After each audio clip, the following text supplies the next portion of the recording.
Assalamualaikum warahmatullahi wabarakatuh. Salam sejahtera untuk kita semua. Perkenalkan, nama saya Yudi Devi Kristomangke.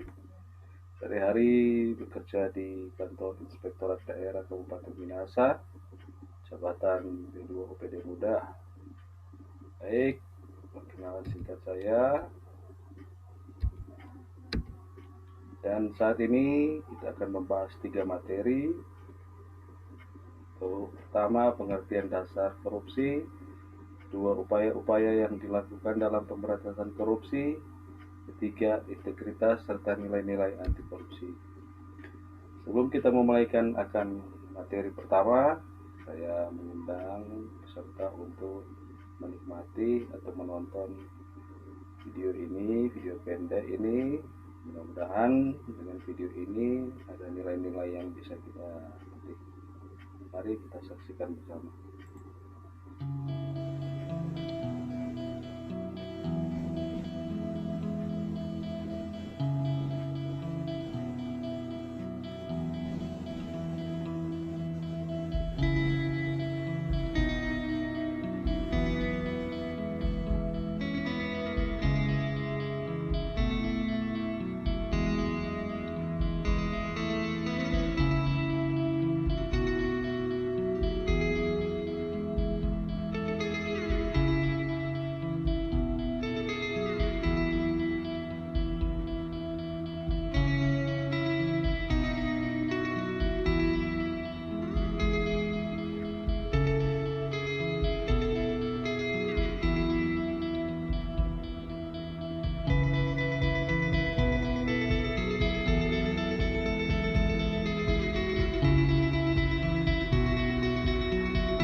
Wow, sungguh luar biasa video sepeda tadi. Pasti kita semua menarik nilai positif dari apa yang sudah disajikan tadi. Semoga bermanfaat untuk kita semua. Baik, kita akan ke materi pertama. Indonesia adalah negara yang berada di kawasan Asia Tenggara yang dilintasi dengan garis khatulistiwanya, berada di antara daratan benua Asia dan Australia, serta antara Samudra Pasifik dan Samudra Hindia. Indonesia adalah negara kepulauan terbesar di dunia yang terdiri dari 17.504 pulau. Luar biasa. Indonesia juga tergolong negara besar, termasuk juga negara yang kaya, termasuk populasi penduduk terbanyak di dunia, dan kaya akan sumber daya manusia dan alamnya. Akan tetapi nyatanya dalam fakta-fakta yang ada, ternyata angka kematian ibu hamil dan melahirkan masih sangat tinggi, masih banyaknya masyarakat miskin, kurangnya lapangan pekerjaan, mahalnya biaya pendidikan, angka putus sekolah yang tinggi, infrastruktur yang dibangun belum merata dan memadai, dan masih banyak lagi. Apa penyebabnya?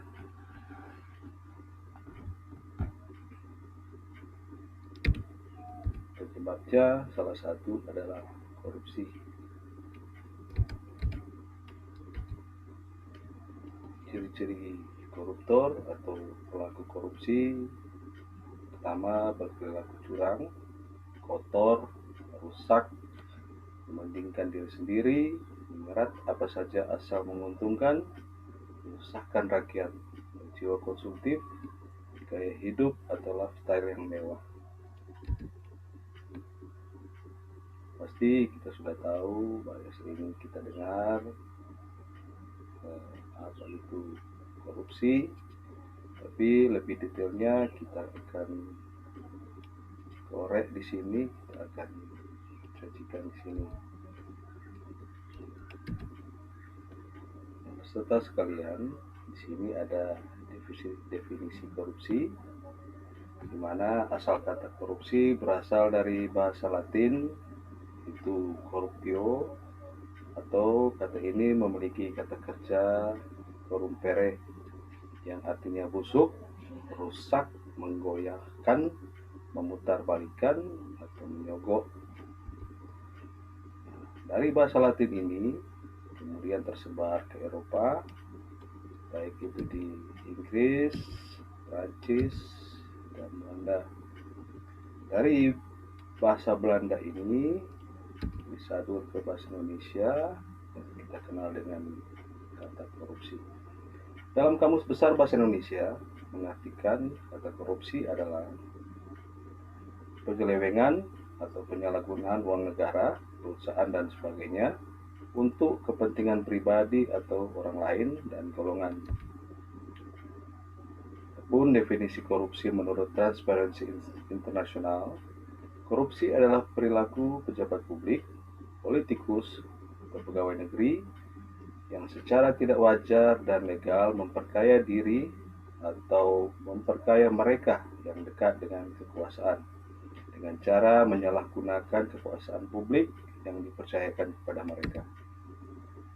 Dan dalam Black's Law Dictionary, korupsi adalah perbuatan yang dilakukan dengan maksud untuk memberikan suatu keuntungan yang tidak resmi dengan hak-hak dari pihak lain secara salah menggunakan jabatannya atau karakternya untuk mendapatkan suatu keuntungan untuk dirinya sendiri atau orang lain, berlawanan dengan kewajibannya dan hak-hak dari pihak lain.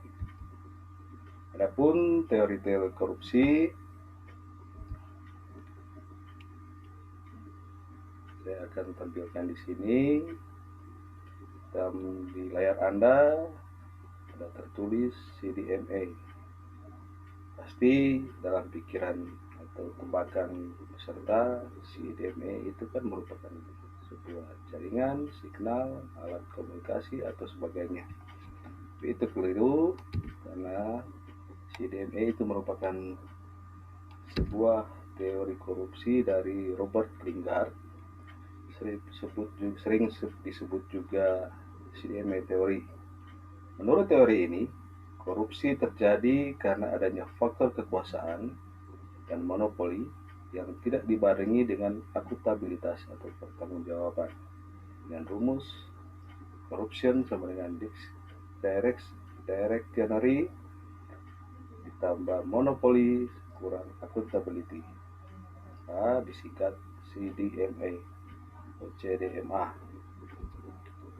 Adapun teori dari Jack Ballon yang kita kenal dengan Bone Theory, di mana korupsi dibagi menjadi 4.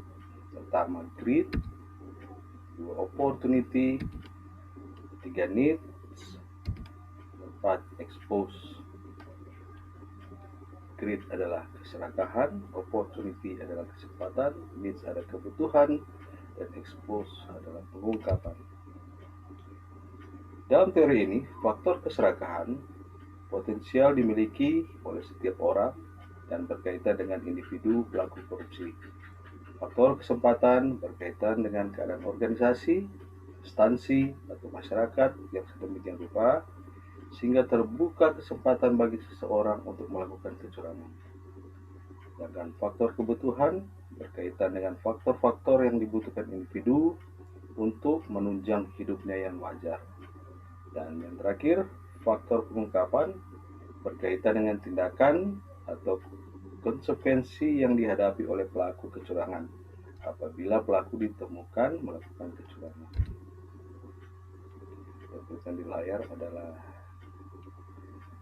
teori Ghosn dibagi menjadi 4: greedy, opportunity, needs, dan exposure. Adapun teori korupsi menurut Donald R.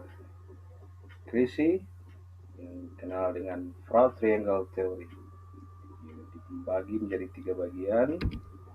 Pertama adalah opportunity atau peluang terjadi karena lemahnya sistem.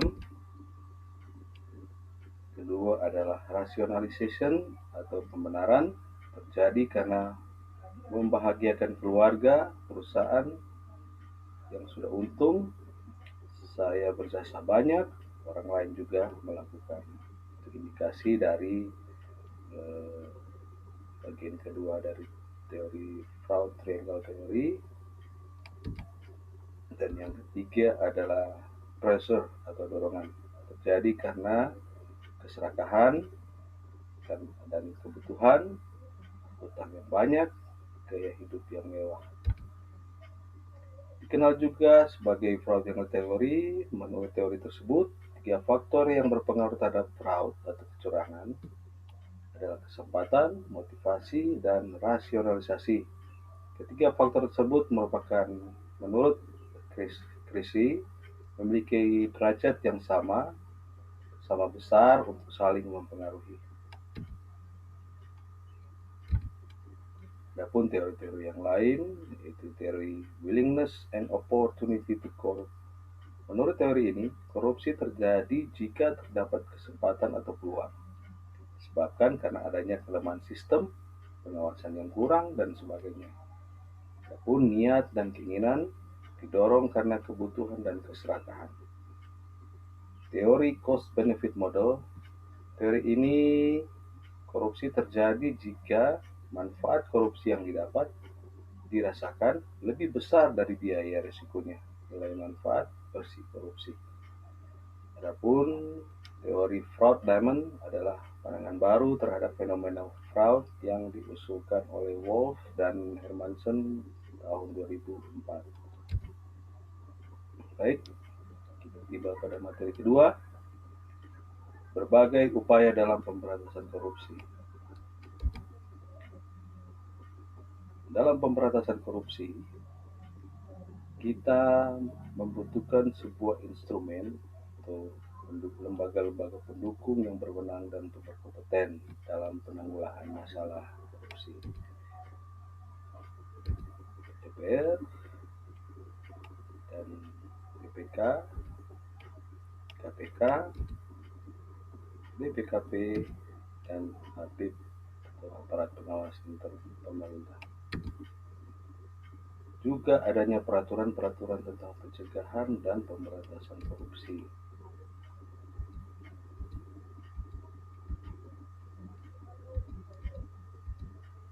Didukung juga dengan lembaga-lembaga masyarakat, pakar dan ahli, akademisi, aktivis, pemerhati korupsi, dan media massa. Semua berhubungan dalam upaya pemberantasan korupsi di negara kita. Ada pula upaya dari pemerintah pusat dengan agenda besar dalam pencegahan korupsi di Indonesia, yaitu pembenahan regulasi nasional, reformasi birokrasi, peningkatan kampanye literasi anti korupsi di tengah masyarakat. Ada pula peraturan-peraturan yang disahkan atau dihasilkan untuk memerangi korupsi, antara lain pertama, Undang-Undang Nomor 31 Tahun 1959 tentang pemberantasan tindak pidana korupsi, contoh Undang-Undang Nomor 20 Tahun 2001 tentang perubahan atas Undang-Undang Nomor 31 Tahun 1999 tentang pemberantasan tindak pidana korupsi. 2. Undang-Undang Republik Indonesia Nomor 19 Tahun 2019 tentang perubahan kedua atas Undang-Undang Nomor 30 Tahun 2002 tentang Komisi Pemberantasan Tindak Pidana Korupsi. 3. Dan undang-undang serta peraturan lain yang mengatur tentang tindak pidana korupsi. Untuk bersinergi dengan pemerintah pusat, pemerintah juga daerah lewat peraturan-peraturan daerahnya menunjang akan pemberantasan korupsi. Juga dilakukannya edukasi, sosialisasi, kampanye tentang anti korupsi kepada masyarakat.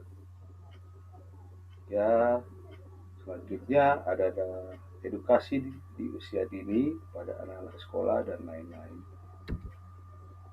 Dengan maksud dan tujuan akhir dari berbagai usaha pencegahan dan menentang korupsi untuk mencapai cita-cita luhur Pancasila dan Undang-Undang Dasar 1945, mencapai masyarakat adil, makmur dan sejahtera, serta angka kemiskinan menurun, pembangunan semakin maju, mutu pendidikan meningkat, dan biaya pendidikan yang murah, kesenjangan sosial kian menipis, kerugian negara akibat korupsi kian berkurang, budaya anti korupsi kian terbentuk, dan dapat bersaing dengan bangsa lain dalam segala sektor, dan menjadi negara yang bebas korupsi. Sebelum kita melanjutkan ke materi selanjutnya, saya undang lagi peserta untuk menyaksikan sebuah video pendek. Sekali lagi, semoga video ini dapat bermanfaat untuk kita semua dan kita bisa memetik nilai-nilai positif yang disajikan dalam video tersebut. Mari kita saksikan.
Baik,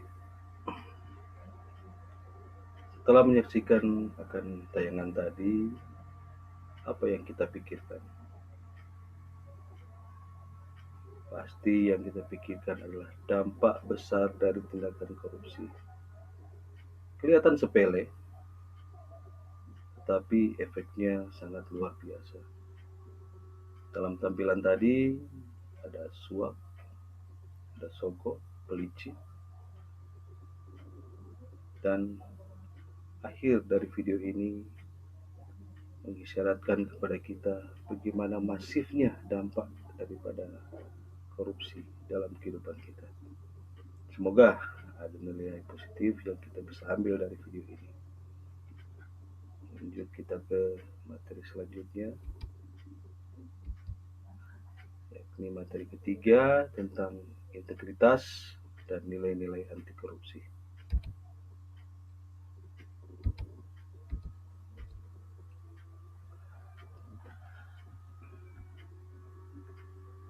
Arti integrasi dalam Kamus Besar Bahasa Indonesia adalah pembauran hingga menjadi kesatuan yang utuh atau bulat. Sedangkan arti kata integritas dalam Kamus Besar Bahasa Indonesia adalah mutu, sifat, atau keadaan yang menunjukkan kesatuan yang utuh sehingga memiliki potensi dan kemampuan yang memancarkan kewibawaan dan kejujuran. Integritas berdasarkan Kamus Kompetensi Perilaku KPK yang dimaksud adalah bertindak secara konsisten antara apa yang dikatakan dengan tingkah lakunya sesuai nilai-nilai yang dianut atau nilai-nilai yang berasal dari nilai kode etik di tempat dia bekerja, nilai masyarakat, atau nilai moral pribadi. Integritas memiliki banyak unsur, yaitu kejujuran, peduli, mandiri, disiplin, tanggung jawab, kerja keras, sederhana, berani, adil, serta sabar. Kita akan urai satu persatu. Jujur adalah sikap dan perilaku yang mencerminkan kesatuan antara pengetahuan, perkataan, dan perbuatan. Jujur berarti mengetahui yang benar, mengatakan dan melakukan yang benar. Orang jujur adalah orang yang dapat dipercaya, lurus hati, tidak berbohong, dan tidak melakukan kecurangan. Disiplin adalah kebiasaan dan tindakan yang konsisten terhadap segala bentuk peraturan atau tata tertib yang berlaku. Disiplin berarti patuh pada aturan. Tanggung jawab adalah sikap dan perilaku seseorang dalam melaksanakan tugas dan kewajiban baik yang berkaitan dengan diri sendiri, sosial, masyarakat, bangsa, negara maupun agama. Kerja keras adalah sungguh-sungguh berusaha ketika menyelesaikan berbagai tugas, permasalahan, pekerjaan, dan lain-lain dengan sebaik-baiknya. Kerja keras berarti pantang menyerah, terus berjuang dan berusaha. Mandiri adalah dapat berdiri sendiri. Mandiri berarti tidak tergantung pada orang lain. Mandiri juga berarti kemampuan menyelesaikan, mencari, dan menemukan solusi dari masalah yang dihadapi. Sederhana adalah bersahaja. Sederhana berarti menggunakan sesuatu secukupnya, tidak berlebih-lebihan. Adil berarti tidak berat sebelah, tidak memihak pada salah satu. Adil juga berarti perlakuan yang sama untuk semua tanpa membeda-bedakan berdasarkan golongan atau kelas tertentu. Berani adalah hati yang mantap, rasa percaya diri yang besar dalam menghadapi ancaman atau hal-hal yang dianggap sebagai bahaya dan kesulitan. Berani berarti tidak takut dan gentar. Peduli adalah sikap dan tindakan, memperhatikan dan menghiraukan orang lain, masyarakat yang membutuhkan, dan lingkungan sekitar. Dari uraian di atas, pasti ada integrasi. Nilai-nilai integrasi itu adalah sebagian besar dari perilaku kita sehari-hari. Begitupun dengan peserta sekalian, nilai-nilai ini apabila kita pupuk dari dini, kita berada dalam suatu kepribadian yang baik, kelak nanti kita tidak mudah terombang-ambingkan oleh sesuatu hal yang dapat membahayakan atau merubah akan karakter baik kita menjadi sebuah karakter yang tidak baik. Sebelum saya menutup akan kegiatan kita hari ini, saya akan coba kembali menampilkan sebuah video di mana di situ diuraikan tentang apa korupsi itu sebenarnya. Mari kita saksikan. Korupsi, sebuah kata yang tidak asing lagi di telinga kita. Tapi, apa kita tahu apa itu korupsi? Membunuh, kotor, memiskinkan, rakus, Korupsi bisa melibatkan diri sendiri dan juga banyak pihak. Korupsi bisa dilakukan oleh siapa saja, dari anak kecil hingga orang dewasa. Dari orang yang gak sekolah sampai yang gelar sekolahnya panjang banget. Korupsi bisa berasal dari suatu hal yang kecil sampai yang besar. Misalnya, beli gorengan 3, bayarnya 2. Telat masuk kelas sampai mencontek saat ujian. Pernah nggak kalian minta uang buat beli buku, tapi malah buat belanja? Mah, aku minta uang buat beli buku ya. Oke, makasih. Semua itu adalah korupsi. Kalau kalian sudah kerja, kalian bakalan hobi main suap. Solusinya, hargai hak-hak orang lain dan selalu berbuat jujur. Mari berubah menjadi lebih baik, mulai dari diri sendiri, mulai hal yang terkecil, dan saat ini juga. Karena berani jujur itu hebat.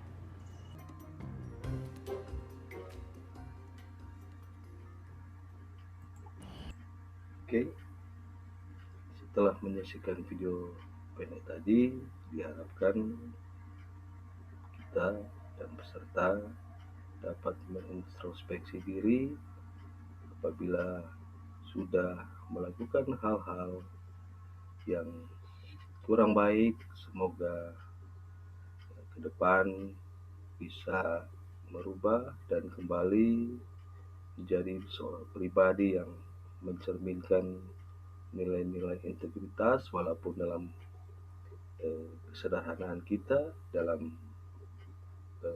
kita sebagai pelajar, sebagai masyarakat, sebagai pegawai, guru, dan siapa saja kita.